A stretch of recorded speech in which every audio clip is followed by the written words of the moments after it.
Hello everyone and welcome to my channel entertaining woods world of entertainment. पुरानी फिल्मों के reviews के श्रृंखला में आज मैं रिव्यू करने जा रहा हूँ 1986 में बनी फिल्म आखिरी रास्ता। इस फिल्म के दो स्टार थे, मिस्टर अमिताभ बच्चन और स्टोरी स्क्रीन पे डायरेक्शन करने वाले के भाग्यराज।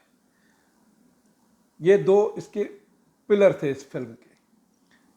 फिल्म की शुरुआत में दिखाते हैं कि Amitabh is trying to escape from the jail, और थोड़े थोड़े छोटे छोटे आधे आधे मिनट के गैप में दिखाते हैं जैसे वापस कोर्ट में कोई सीन चल रहा है, सजा होती जा रही है, और 5-7 मिनट के अंदर ही is release from the jail. 24 years jail में बिताने के बाद वो जेल से रिहा हो रहे हैं।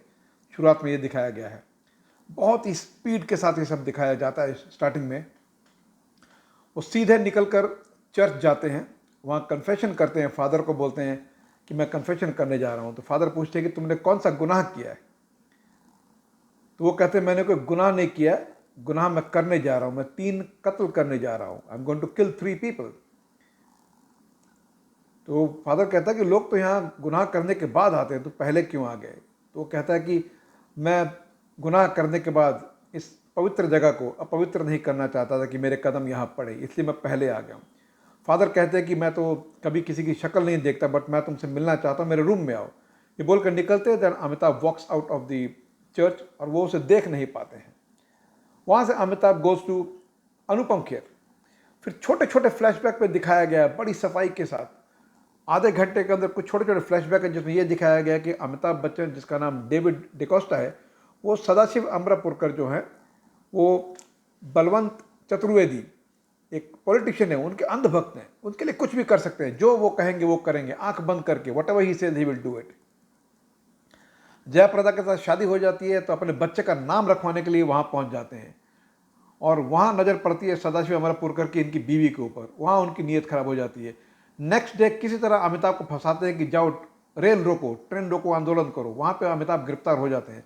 वो बचाने के लिए जयप्रदा जब आती है सदाशिव अमरापुरकर के पास हेल्प के लिए, देन ही रेप्स हर।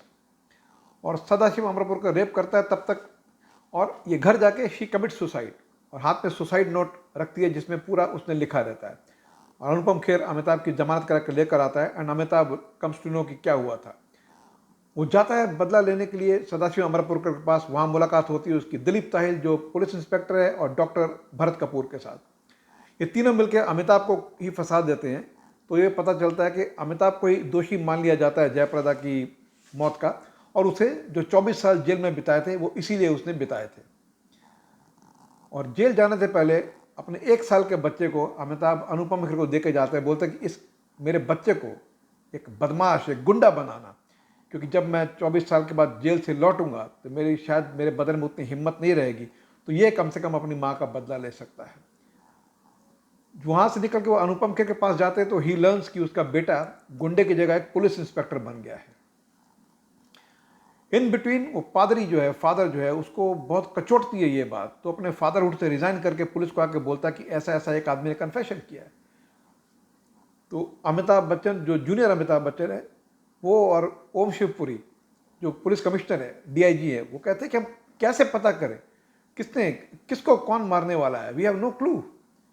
आपने ना शक्ल देखी है ना उससे बातचीत की है, हम कैसे बोल दें कि कौन किसको मारने वाला है इस शहर में। तो still they try to find out. नाम से पता चलता है क्रिश्चियन है, पता चलता है कि इतने दिन के बाद कौन छूटा है, तो दे जीरो ऑन अमिताभ। और 3 खून करने हैं सीनियर मिस्टर बच्चन ने, और जूनियर बच्चन जो है वो इंस्पेक्टर है उसे रोकने के लिए। यहाँ से फादर सन का, अमिताभ को पता है कि ये मेरा बेटा है, लेकिन जूनियर को नहीं पता कि ये मेरा बाप है। तो तीनों को अमिताभ मारते हैं डेफिनेटली, दिलीप ताहिल को, भरत कपूर को, और सदाशिव अमरापुरकर को। और जिस तरह से वो उनकी किलिंग पिक्चराइज की गई है, लिखी गई है, एग्जीक्यूट की गई है, काबिल तारीफ है। ये फिल्म देखने लायक है। इस फिल्म में कई सीन है, कई सीन है, हर चीज़ बड़ी खूबसूरती लिखी गई है। 3 ही गाने हैं इस फिल्म में। जैसे एक गाना है जो अमिताभ और जयप्रदा के बीच में होता है, जो उनका छोटा बच्चा होता है, तूने मेरा दूध पिया है तो बिल्कुल मेरे जैसा है। इन 3 स्टैंजा को फिल्म में 3 डिफरेंट जगह पर पिक्चराइज किया गया है, और एवरीथिंग लुक सिचुएशनल। जैसे अमिताभ जब श्रीदेवी को देखते हैं तो 3rd स्टैंजा उसमें आता है, परियों की होगी वो शहजादी जिससे करूँगा मैं तेरी शादी। तो एवरीथिंग फॉल्स इन प्लेस। तो गाना जो है बड़ा सिचुएशनल लगता है और बहुत ही खूबसूरत बन जाता है जब हर पैराग्राफ को आप सिचुएशन के हिसाब से पिक्चराइज करते हैं। एक रोमांटिक सॉन्ग भी है जो कि बहुत अच्छा है, गोरी का साजन साजन की गोरी, और पहले पढ़ाई फिर प्यार होगा, ये भी बहुत अच्छा गाना है जो अमिताभ और जयप्रदा के ऊपर पिक्चराइज किया गया है। इस फिल्म में इतने अच्छे अच्छे सीन है, बेहतरीन सीन है, जैसे अमिताभ जेल से निकल के फादर के पास जाते कन्फेशन के लिए, फिर जो अनुपम खेर के पास आते हैं व्हेन ही लर्न्स कि बेटा उसका क्रिमिनल नहीं, एक पुलिस इंस्पेक्टर बन चुका है, फिर उसे बोलते हैं कि अपने बेटे को मुझसे दूर रखना क्योंकि मेरे रास्ते में जो है मैं उसे छोड़ने वाला नहीं हूँ। दोनों अमिताभ के बीच दो सीन्स है ग्रेवयार्ड में, माइंड ब्लोइंग, क्या सीन्स है वो दोनों, बहुत लंबे लंबे सीन्स है, 5-5 7-7 मिनट के है, लंबे डायलॉग्स है, लंबे डिस्कशन है दोनों के बीच में, बहुत ही खूबसूरत से लिखा गया है, उन्हें एग्जीक्यूट किया गया है इन सीन्स को। और एक सीन बहुत ही बेहतरीन है इस फिल्म का, जब अमिताभ श्रीदेवी को किडनैप कर लेते हैं और वहाँ उन्हें पता चलता है कि ये मेरे ही बेटे से प्यार करती है और मेरी होने वाली बहू है। वो एक सीन बहुत ही ग्रिपिंग है, the way relationship forms between Sridevi and Amitabh. फिर Amitabh ask her a question, कोई तुम्हारा बलात्कार कर दे तो तुम क्या करोगी। वो उसे छोड़ देते हैं और पूछते तुम मुझे छोड़ रहे हो, अगर मैं किसी को बता दूं मेरा बाप जो है डीआईजी है, मैं जिससे प्यार करती हूँ पुलिस इंस्पेक्टर है, मैं बता दूंगी तुम्हें पकड़ लेंगे वो लोग। तो अमिताभ उनसे कहते हैं कि मैं तुमसे एक सवाल पूछता हूँ, सपोज तुम्हारा कोई बलात्कार कर दे, तुम क्या करोगी। वो बोलती है मैं कोशिश करूँगी उन्हें मार दूँ, नहीं मार सकी तो मैं सुसाइड कर लूँगी। तो अमिताभ बोलता है कि सुसाइड तो मेरी पत्नी कर चुकी है, अब मारने का काम मैं कर रहा हूँ, और अब अगर तुम चाहती हो कि उन्हें बताना तो जैसी तुम्हारी इच्छा है, if you want to tell them, बता देना मैं कहाँ हूँ। तो देन शी लर्न्स कि हु ही इज़। तो धीरे धीरे जो चीज़ें हैं, वो सीन बहुत ज़बरदस्त है जब जूनियर अमिताभ, जब पुलिस वाले बोलते हैं कि हमने आज तक यही पता किया था कि कौन से 3 लोग हैं जिन्होंने अमिताभ के खिलाफ गवाही दी थी और अमिताभ उन तीनों को मारने वाला है, लेकिन हम लोगों ने एक चीज़ पे ध्यान नहीं दिया, देयर वाज वन मैन जिसने डेविड के फेवर में भी गवाही दी थी, and he is none other than your father Anupam Kher. तो ये अमिताभ जो इंस्पेक्टर, ये थोड़ा चौंक जाता है कि मेरा बाप अमिताभ को जानता है, डेविड को कैसे। तो ये पूरा बुड्ढे का भेष बना के जाता है जब अनुपम खेर से मिलने के लिए, वहाँ इसे पता चलता है कि अनुपम खेर उसका बाप नहीं है, that David is his father, और वो जो बदला ले रहा है वो उसकी माँ का रेप का बदला ले रहा है। ये बहुत ही ज़बरदस्त सीन लिखे गए हैं, पिक्चराइज किए गए हैं, बहुत मेहनत की गई है फिल्म पर, एक एक सीन पर ये मेहनत दिखती है, इतनी खूबसूरती से फिल्म बनाई गई है। आई रिमेंबर जब 1986 में आई थी तो उस समय मैं बॉक्स ऑफिस रिपोर्ट को बहुत ध्यान से देखा करता था, किया करता था। फर्स्ट वीक और सेकंड वीक में कंटिन्यू इसने 100% कलेक्शन किया था आखिरी रास्ता में। अगर आप 1986 की कोई पुरानी बॉक्स ऑफिस रिपोर्ट उठा सकते हैं तो आप देख लीजिए, you will be surprise to learn कि 2 वीक 100% कलेक्शन किया गया था।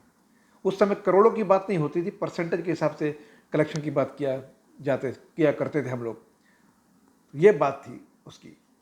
इस फिल्म की स्टोरी, स्क्रीन पे डायलॉग्स के भाग्यराज ने लिखे हैं और जितनी भी तारीफ करें कम है। ये एक्चुअली एक तमिल फिल्म की रीमेक है, ऊरू कैदियन डायरी, जो कमल हसन जिसके हीरो थे, ये 1985 में बनी थी, लेकिन इसकी सिर्फ स्टोरी भाग्यराज ने लिखी थी, इसे डायरेक्ट किया था भारती राजा ने। लेकिन जो रीमेक है इसका स्टोरी स्क्रीन पे डायरेक्शन के भाग्यराज का है और he is absolutely brilliant, mind blowing, 10 on 10 to K Bhagyaraj, एक भी नंबर आप कट नहीं कर सकते उनका। अनुपम खेर ने अच्छा काम किया है, एवरेज से ऊपर है। एक सीन जब वो जूनियर अमिताभ से मिलते हैं, उसे बताते हैं कि अमिताभ तुम्हारा बेटा है, जो मेरा बेटा है, एक्चुअली वो तुम्हारा बेटा है, वो बताते हैं उन्हें। तो अमिताभ चौंक जाता है। वो सब सीन, वही एक सीन है जहां अनुपम खेर ने बहुत ही बेहतरीन काम किया, otherwise he was just okay. Dilip Tahil, Bharat Kapoor, Sridevi, Jaya Prada, इन्होंने अपना रोल बहुत बखूबी से निभाया है। सदाशिव अमरपुरकर बहुत ही काइयाँ, बहुत ही कमीने लगे हैं और उन्होंने बहुत ही बेहतरीन काम किया है। बट ये film once again belongs to none other than Amitabh Bachchan. मेरे पास कोई वर्ड नहीं है उनकी परफॉर्मेंस की तारीफ करने के लिए।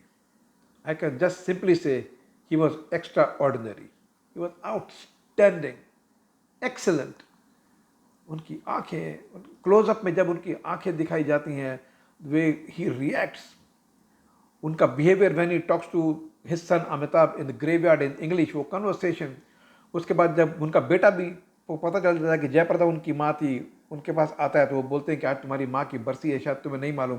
दोनों मिलके प्रे करते हैं, अमिताभ को नहीं आता, वो हाथ जोड़ता है, तो वो जो डायलॉग्स है दोनों के बीच में बहुत ही ज़बरदस्त है। And the way he kills them, एक एक सीन, एक एक बॉडी लैंग्वेज अमिताभ बच्चन की simply outstanding. 10/10 to mister Bachchan once again.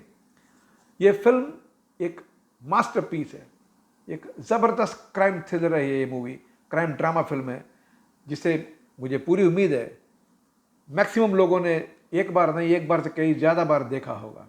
और इस फिल्म की रिपीट वैल्यू अभी भी है। मैंने कल फिर से एक बार देखी, आई थिंक 7वीं या 8वीं बार देखी होगी। And I thought let me share the review of this masterpiece with you all. मैं इस फिल्म को देता हूँ 5 में से 4 स्टार। अब मस्ट वॉच फिल्म, अगर आपने नहीं देखी है तो ज़रूर देखें। अगर आपने देखी भी है और कोई अच्छी फिल्म, क्वालिटी फिल्म देखने का मन है, तो please you can watch this movie again. Thank you very much for watching this video. Have a great day.